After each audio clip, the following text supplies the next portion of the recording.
Primeiro, quanto ao gás natural, eu estou aqui com uma estatística que é da União das Agências Regulatórias para a Cooperação da Energia lá da Europa, que mostram o quanto certos países são dependentes do gás russo. Então, Macedônia do Norte, 100%, Finlândia, 94%, Bulgária, 77%, Eslováquia, 70%, Alemanha, 49%, Itália, 46%. Então, quando os americanos falam, vamos sancionar os russos, ninguém compra gás dele, imagina um alemão olhando para isso e pensando, e agora, vou comprar gás de quem? Porque a sanção é para um lado, mas é para o outro também. E vale dizer que lá tem frio, né, gente? Não, e o eles inverno. usam gás para esquentar as coisas. E tem um inclusive fator as casas. que agrava ainda mais a situação. Que 10 anos atrás, aproximadamente, depois do acidente nuclear no Japão, Sim. Desligaram a principal oposição, que era o Partido Verde, pediu desligar a energia nuclear. E a Angela Merkel, que explica por que ela se manteve no poder por tanto tempo, sempre roubava as pautas da oposição.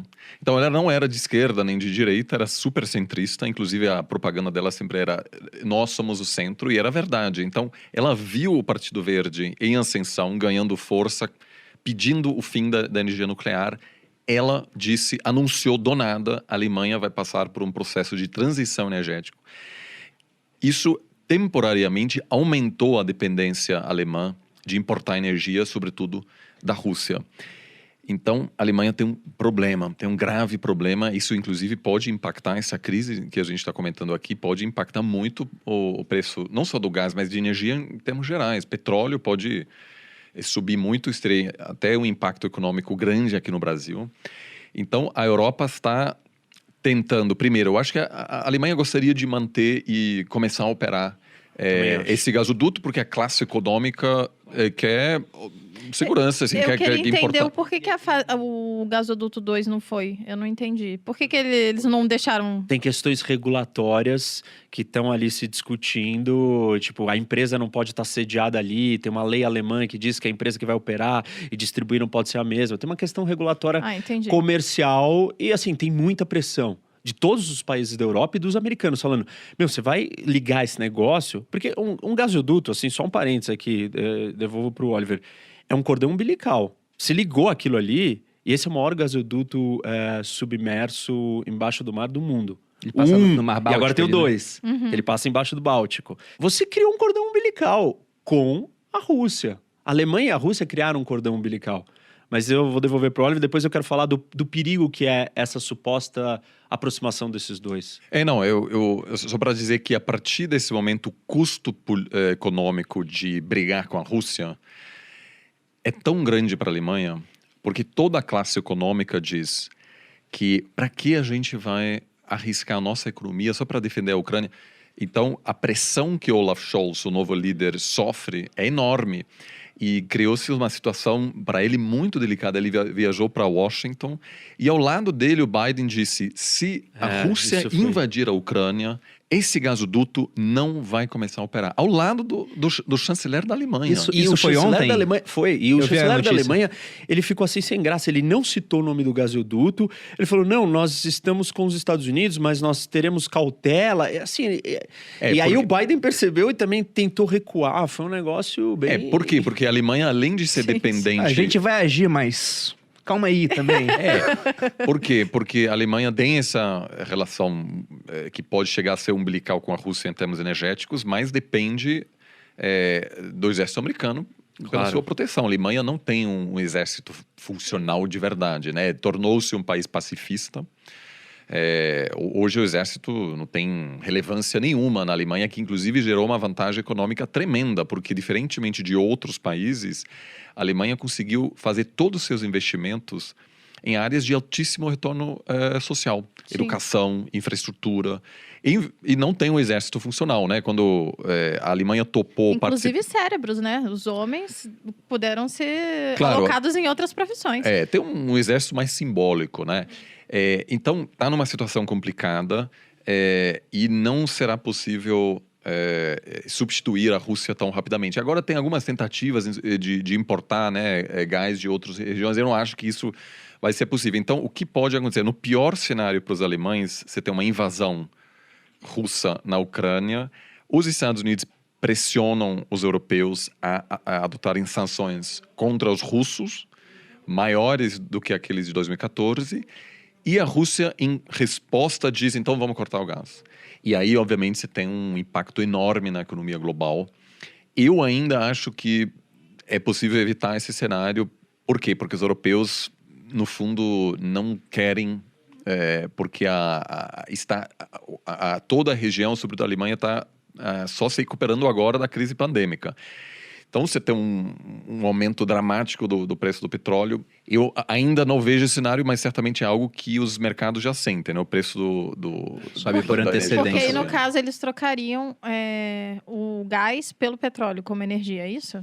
Então, não, porque você vai faltar, você vai abalar todos os mercados, né? Vai faltar gás, no caso. Você vai ter que talvez usar petróleo, mas mesmo aí assim, aumenta você tá... petróleo. Não, e as consequências inesperadas disso também.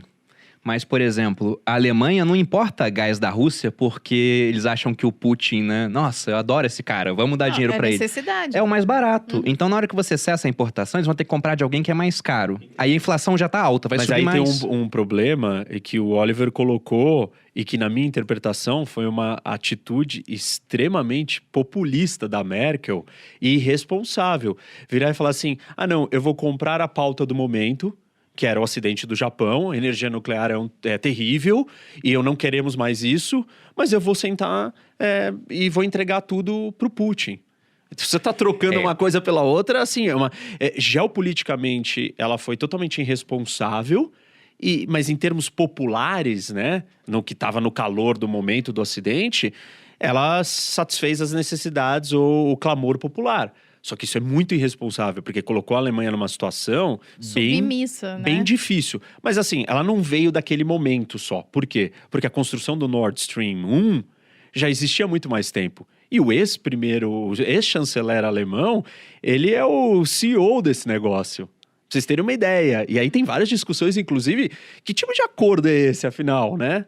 Os políticos alemães criaram esse mega negócio e eles estão sentados ali, são os presidentes do conselho, presidentes da história toda, e resistem ferozmente deixar de depender de um país tão problemático, de um líder tão imperialista quanto o Putin, no mínimo é estranho. E óbvio, os Estados Unidos ficam incomodados, porque tem que bancar a proteção da Alemanha, tem que bancar a aliança, e na hora que senta na mesa com a Alemanha, fala assim, olha, Alemanha, nós temos que ser duro com o Putin. Aí a Alemanha primeiro fala, não, calma, vamos lá, gente. Só que o pior dessa vez é que não é só a Alemanha que tá nessa onda, a França também. O Macron passou lá 6 horas, 5 horas sentados, não sei se vocês viram a foto, um em cada ponta de uma mesa gigante. Sim. Falaram que era por causa da pandemia, o isolamento 5, 6 horas trancados lá dentro. E cada um falou uma coisa quando saiu, mas ele foi lá e está dizendo, não, vamos com calma. A França também está com esse discurso apaziguador. E isso é um problema. E aí eu quero trazer a questão que, assim, dentro da história, uma das preocupações geopolíticas era a união entre Alemanha e Rússia. Porque você vai ocupar um território muito grande, que cria uma força, uma potência. Não estou dizendo que a Alemanha está à beira de se tornar uma aliada da Rússia, mas esse flerte, ele existe. Ele tem uma consequência gigante para a política internacional, para as relações internacionais e para a geopolítica, que é a ocupação e o controle de um território enorme, continental, terrestre, e dali sairia muita riqueza, capaz de desafiar os outros polos e centros de poder. E então, assim, estar sempre atento, e os pensadores disso, desde o começo do século, lá atrás, que foram pessoas, Mackinder, né, que é um desses caras que pensou sobre isso, ele aconselhou os aliados, o Ocidente, na Primeira, Segunda Guerra, e falou desse assunto, olha, cuidado com a união entre Alemanha e Rússia, dali sai uma força muito grande. Nós estamos revisitando esses assuntos, de certa maneira. Claro, existe a China do outro lado, que é outro país enorme também, e que também está se juntando com a Rússia, isso é ainda mais perigoso, que sempre foram rivais ou tiveram rivalidades e agora estão com pronunciamentos públicos. A China veio a público e falou assim, eu concordo que a OTAN não pode mais expandir. Isso é interessante e perigoso, porque a China também tem as suas ambições em Taiwan. territoriais. E até se cogita e tem gente falando, né? Você deve ter visto isso também. Um ataque simultâneo. Não, seria isso ótimo. seria um grande... Aí é que nem... Eu brinco que isso daí é que nem um 11 de setembro. Se isso acontece, a gente tem uma quebra e entramos num novo capítulo da história. Se diz Ucrânia e Taiwan paralelos, sim. Simultaneamente, sim. Ao mesmo tempo acontecendo, os dois se juntam, planejam um ataque e fazem uma incursão, uma invasão à Ucrânia e Taiwan. Não, e aí tem... até fazer um parênteses aqui, eu falei, seria ótimo... E aí já vão fazer um corte falando que eu estou apoiando Putin e Xi Jinping. Não é isso que eu estou falando. Mas pensando nessa aliança entre os dois, seria ótimo porque você vai fazer o Biden responder como? Ele acabou de tirar tropas do Afeganistão, ele vai ser obrigado a entrar em guerra? É muito complicado.